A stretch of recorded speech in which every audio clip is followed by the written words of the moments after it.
사랑과 자비가 많으신 하나님 아버지, 저희들을 사랑하시되 끝까지 사랑하시고 우리 한 사람 한 사람의 이름을 불러 주님의 자녀 삼아 주신 것을 감사합니다. 주님의 부름받은 자녀로서 부끄럼 없이 당당하게 이 세상을 살아가며 하나님 앞에 영광 돌려야 할 책임이 저희들에게 있는 줄 믿고 주님 앞에 날마다 마음을 새롭게 하기를 원합니다. 마음으로 드리는 예배, 삶으로 드리는 예배, 주님 앞에 드리기를 간절히 소원합니다. 그 마음으로 오늘 주님 앞에 나와싸우니 우리의 마음을 받아주시고 우리의 영을 받아주시고 우리가 중심에서부터 우러나오는 예배 드릴 수 있도록 인도하여 주옵소서. 예수님의 이름으로 기도합니다. 아멘. 오늘 주신 하나님 말씀은 열왕기상 11장 1절에서 11절까지 말씀입니다. 열왕기상 11장 1절에서 13절까지 말씀. 구약성경 532쪽입니다. 제가 봉독하겠습니다. 솔로몬 왕이 바로의 딸 외에 이방의 많은 여인을 사랑하였으니 곧 모압과 암몬과 에돔과 시돈과 헷 여인이라.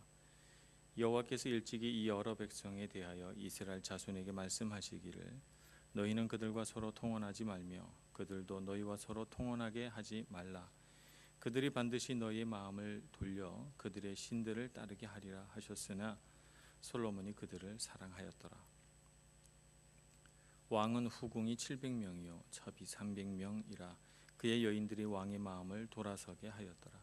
솔로몬의 나이가 많을 때에 그의 여인들이 그의 마음을 돌려 다른 신들을 따르게 하였으므로 왕의 마음이 그의 아버지 다윗의 마음과 같이 아니하여 그의 하나님 여호와 앞에 온전하지 못하였으니 이는 시돈 사람의 여신 아스다롯을 따르고 암몬 사람의 가증한 밀곰을 따름이라.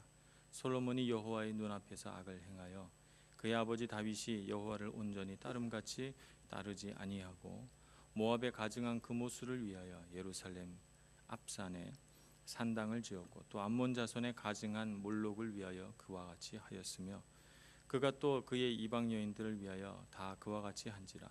그들이 자기의 신들에게 분향하며 제사하였더라. 솔로몬이 마음을 돌려 이스라엘의 하나님 여호와를 떠나므로 여호와께서 그에게 진노하시니라. 여호와께서 일찍이 2번이나 그에게 나타나시고 이 일에 대하여 명령하사 다른 신을 따르지 말라 하셨으나 그가 여호와의 명령을 지키지 않았으므로 여호와께서 솔로몬에게 말씀하시되 내게 이러한 일이 있었고 또 내가 내 언약과 내가 내게 명령한 법도를 지키지 아니하였으니 내가 반드시 이 나라를 내게서 빼앗아 내 신하에게 주리라.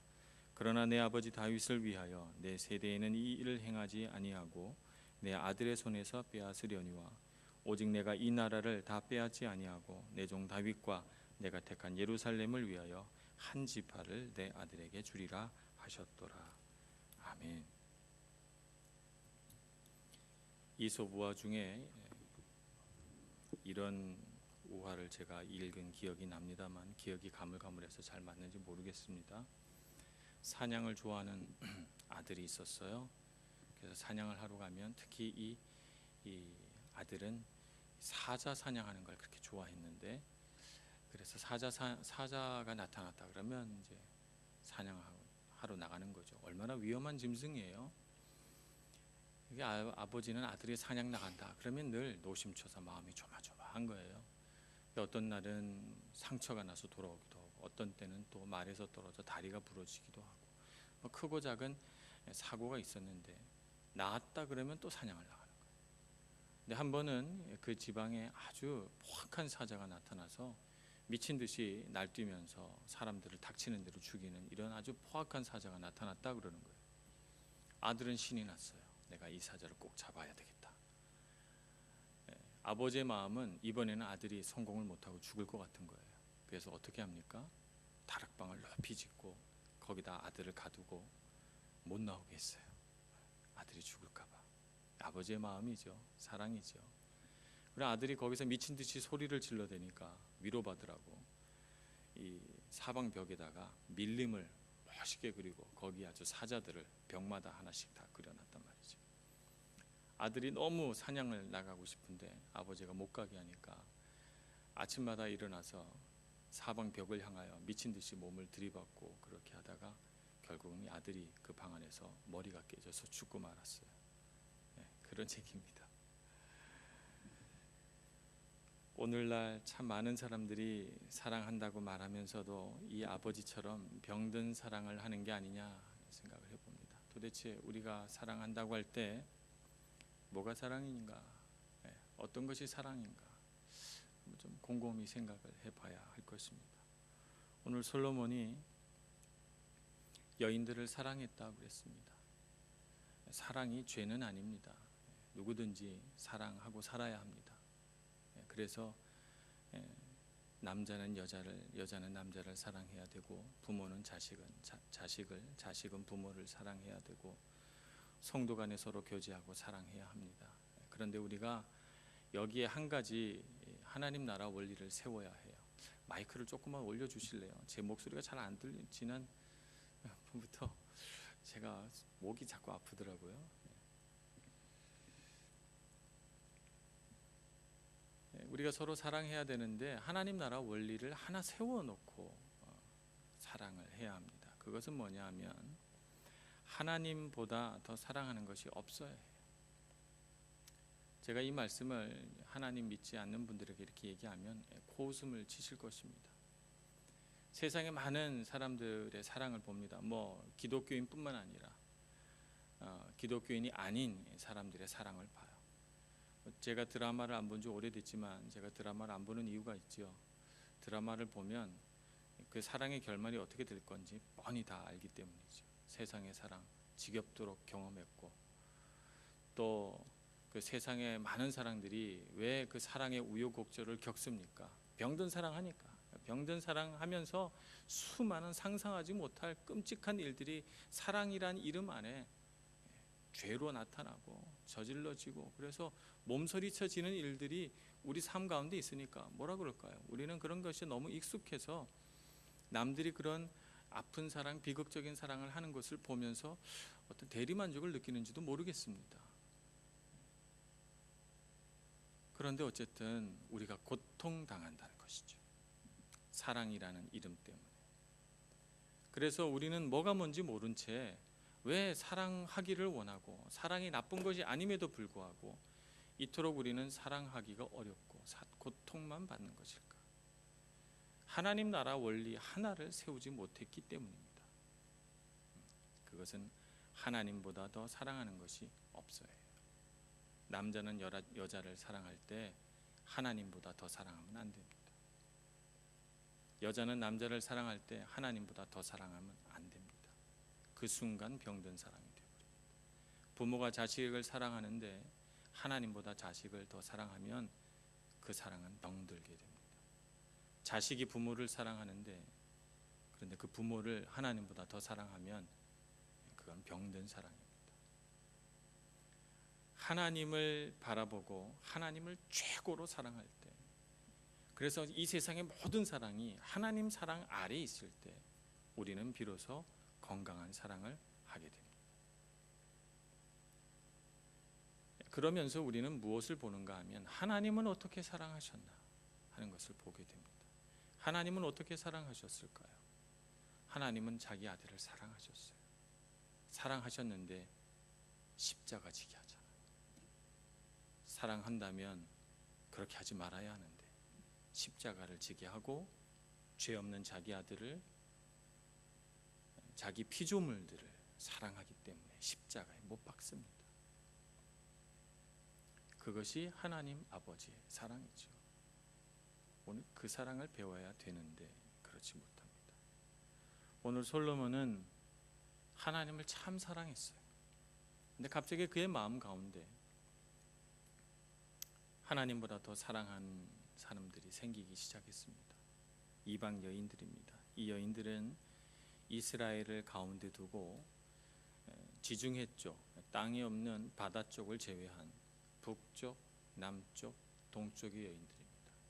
북쪽으로는 시돈, 남쪽으로는 에돔, 요단 동편으로는 모압과 암몬 족속들의 여인들을 그 왕족의 자녀들이니까 얼마나 인물도 수려했겠으며, 얼마나 교양과 지식이 뛰어났겠으며, 얼마나 화려하게 자신을 가꿀 줄 아는 이런 여인들이었겠습니까? 정말 사랑할 만한 여인들이죠. 그러나 이 여인들보다 하나님을 더 사랑했어야 되는데, 처음에는 그랬는데 솔로몬의 마음이 바뀌기 시작합니다. 이와 같이 이방 여인들, 특별히 이방신을 섬기는 이방 여인들을 향해 조심하라고 하나님께서 분명히 말씀하셨습니다. 이방 여인뿐만 아니라 이방의 남자들도 조심하라고 말씀하셨죠. 신명기 7장 1절에서 4절 말씀에 보면 그런 말씀이 등장합니다. 제가 한번 봉독하겠습니다. 신명기 7장 1절에서 4절 말씀입니다. 내 하나님 여호와께서 너를 인도하사 내가 가서 차지할 땅으로 들이시고 내 앞에서 여러 민족, 헷 족속과 기르가스 족속과 아모리 족속과 가나안 족속과 브리스 족속과 히위 족속과 여부스 족속, 곧 너보다 많고 힘이 센 7 족속을 쫓아내실 때에 내 하나님 여호와께서 그들을 내게 넘겨 내게 치게 하시리니 그때에 너는 그들을 진멸할 것이라. 그들과 어떤 언약도 하지 말 것이요 그들을 불쌍히 여기지도 말 것이며 또 그들과 혼인하지도 말지니 내 딸을 그들의 아들에게 주지 말 것이요 그들의 딸도 내 며느리로 삼지 말 것은 그가 내 아들을 유혹하여 그가 여호와를 떠나고 다른 신들을 섬기게 하므로 여호와께서 너희에게 진노하사 갑자기 너희를 멸하실 것임이니라. 이렇게 경고하시죠. 신명기 말씀이니까 광야 40년 동안 모래 사막을 헤매면서 들은 말씀입니다. 이 말씀이 이스라엘 백성 가운데 변함없는 진리이고 오늘 우리에게도 마찬가지입니다. 하나님보다 더 사랑하는 게 있으면 안 됩니다. 하나님보다 더 중요한 게 있으면 안 됩니다. 솔로몬의 마음은 나이가 들어가면서 여인들에게 마음이 뺏기기 시작하고 곱고 아리따운 왕족의 여인들에게 눈길이 뺏기면서 그의 시선은 하나님을 향해 가 있지 못하고 사람을 향해 가기 시작합니다. 사랑이라고 하는 것은 올바르게 사랑해야 사랑의 그 고귀한 가치가 드러납니다. 사랑이라는 이름으로 우리가 얼마나 많은 죄를 짓는지 몰라요. 사랑하기 때문에 꾸짖지 못하고, 사랑하기 때문에 돌아서게 하지 못하고, 사랑하기 때문에 죄인 줄 알면서 동조하고, 사랑하기 때문에 탐닉하고, 사랑하기 때문에 허무해지는 수많은 일들을 바라봅니다. 사랑해서 약탈당하고, 사랑해서 속고, 사랑해서 이용당하고, 사랑해서 결국 자기의 삶에 아픔만 남는 경우들을 얼마나 많이 봅니까? 왜 우리는 하나님 앞에서 사랑을 배우지 못하는 것일까요? 왜 우리는 하나님 앞에서 진정으로 사랑하는 법을 깨우치지 못하는 것일까요? 솔로몬이 정말 이 이방 여인들을 사랑했다면 하나님 사랑하는 것이 먼저고 이 이방 여인 사랑하는 것이 두 번째였다면 그는 이 이방 여인들을 지극히 사랑했기 때문에 아마 다 그 이방 우상들을 빼앗아 버리고 하나님 앞에 바로 서도록 가르치고, 그렇게 하지 않는 여인들은 아마 엄하게 다스려서 하나님을 믿는 신앙으로 바르게 교육했을 것입니다. 아니, 그러기 전에 이런 여인들을 탐닉하지 않았겠지요. 저는 그랬을 것이라고 생각합니다. 솔로몬의 사랑은 잘못된 사랑입니다. 하나님을 사랑하는 마음이 첫째여야만 우리가 이 세상을 사랑하며 살아갈 때 건강한 사랑, 올바른 사랑을 할 수 있어요. 제정신을 차리게 되는 것이죠. 그러므로 우리 자신을 돌아봐야 합니다. 나는 과연 하나님 앞에서 사랑을 바르게 배워서 바르게 사랑하고 있나 하는 자기 점검이 필요한 때입니다. 하나님께서 나를 사랑하신 것처럼 나도 사랑하고 있나? 아니면 내 관점, 내 이기적인 욕심을 따라서 그것을 사랑이라고 애써 합리화시키면서 상대방에게 더 많은 것들을 요구하고 있지는 않은가? 우리 자신을 바라봐야 합니다. 병든 사랑은 그 병든 만큼의 대가 지불이 있습니다. 하나님 앞에 바른 사랑을 하기 위하여 끊임없이 주님 앞에 나와 엎드려서 하나님을 바라보시기를 바랍니다. 두 번째 우리가 생각해 볼 것은, 여기 보니까 계속해서 솔로몬이 아버지 다윗의 마음 같지 않았다 이렇게 말합니다. 성경을 몇 번이고 읽어보다 보면 우리 모두는 느낄 수 있습니다. 이 열왕기서를 지은 저자가 얼마나 가슴 아파하고 있는지 탄식하는 것입니다. 다윗과 같이 하나님 앞에 변함없는 진실한 사랑을 가진 사람 앞에 이토록 뛰어난 아들이 태어난 거 정말 축복인데, 정말 이 귀한 아들이 다윗처럼 믿지, 다윗처럼 하나님을 사랑하면 얼마나 좋았을까. 이런 안타까움과 그런 가슴 아픔이 어떻게 표현되는가? 아버지 같지 않았다는 것입니다. 아버지 다윗과 같지 않았다는 것입니다. 아버지 다윗이 어떤 마음이었는가? 참 하나님 앞에 변치 않는 신앙이었죠.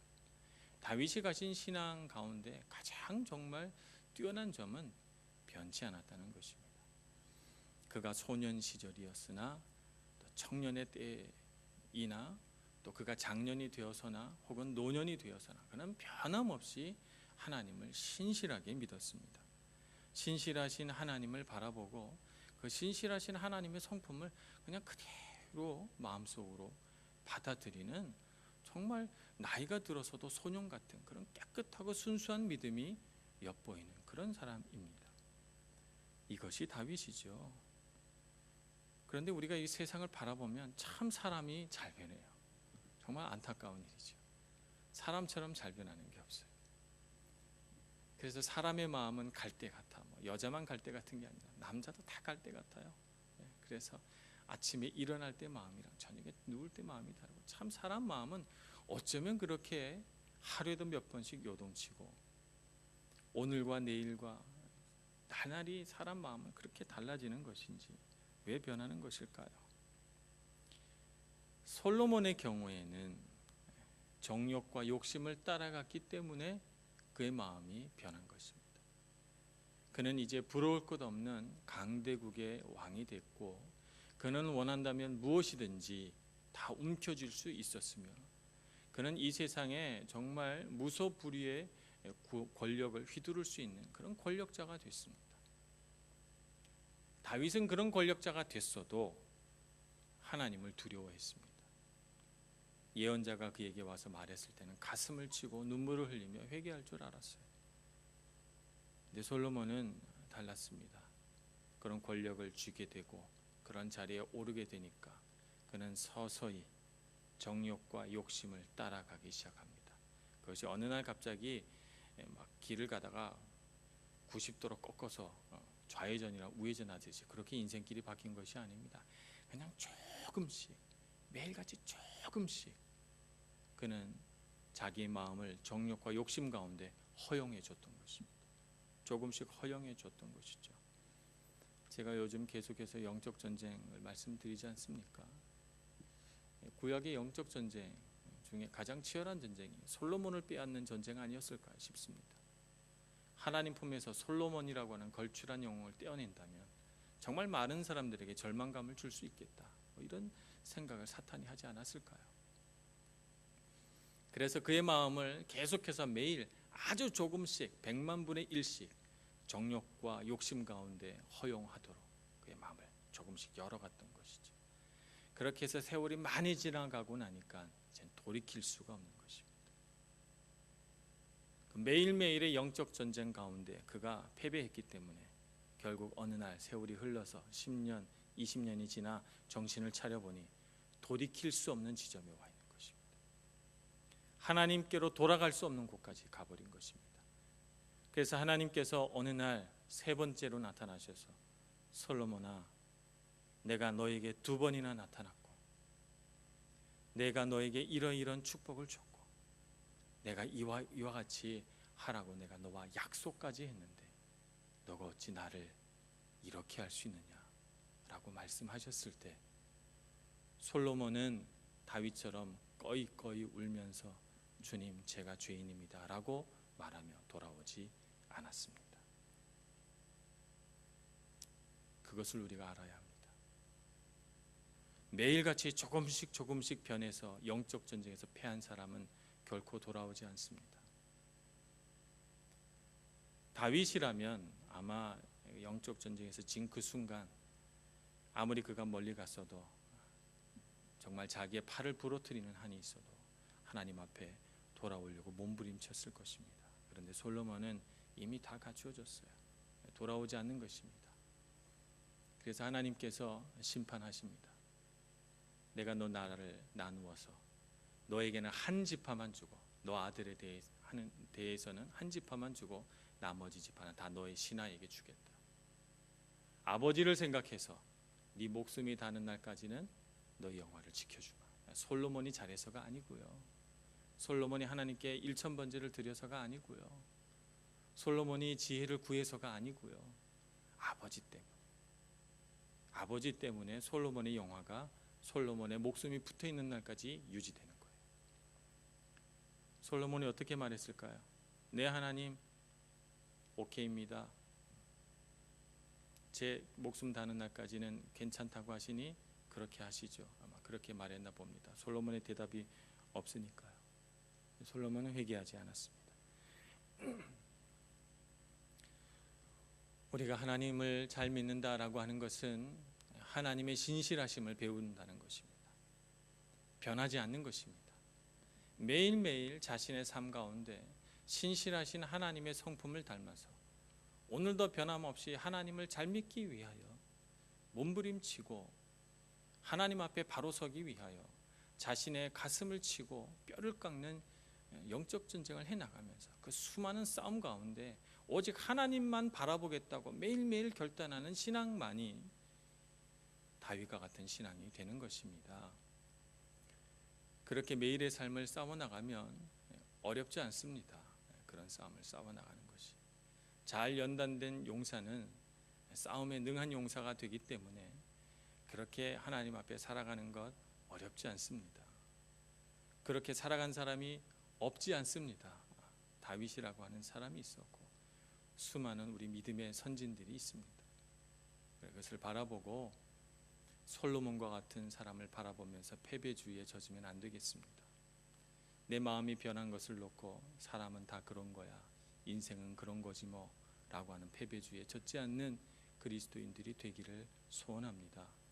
매일매일 넘어져도 또 일어서서 신실하게 하나님을 믿으시는 저와 여러분이 되기를 소원합니다.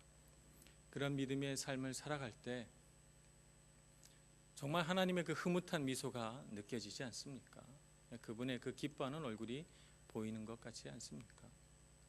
그런 마음을 가지고 주님을 바라보시면서 주님, 오늘도 제가 치열한 싸움을 벌였는데 주님, 제가 이겼어요. 감사합니다, 주님. 기쁘시죠? 저는 언제나 주님의 귀한 아들, 딸로 설 것입니다. 약속드려요. 라고 고백하면서 주님 앞에 하루하루를 살아갈 수 있기를 축복합니다.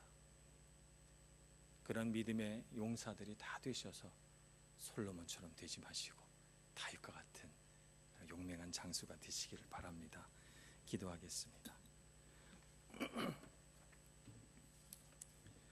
사랑이 많으신 하나님 아버지, 주님의 크신 은혜를 우리에게 내려주셔서 감사합니다.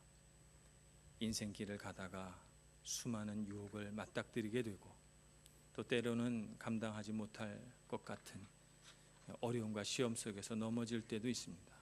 주님, 우리 손을 붙들어 주시옵소서. 더 이상 넘어지는 나약한 용사 되지 않게 하여 주시옵소서. 믿음으로 일어서게 해주시고 신실하신 주님, 우리를 바라보시고 끝까지 사랑하시고 우리를 인도하시는 주님을 바라보면서 신실한 신앙인이 되기 위하여 어제도 오늘도 내일도 분투하는 저희들 모두가 다 되게 하여 주옵소서. 예수님의 이름으로 기도합니다. 아멘.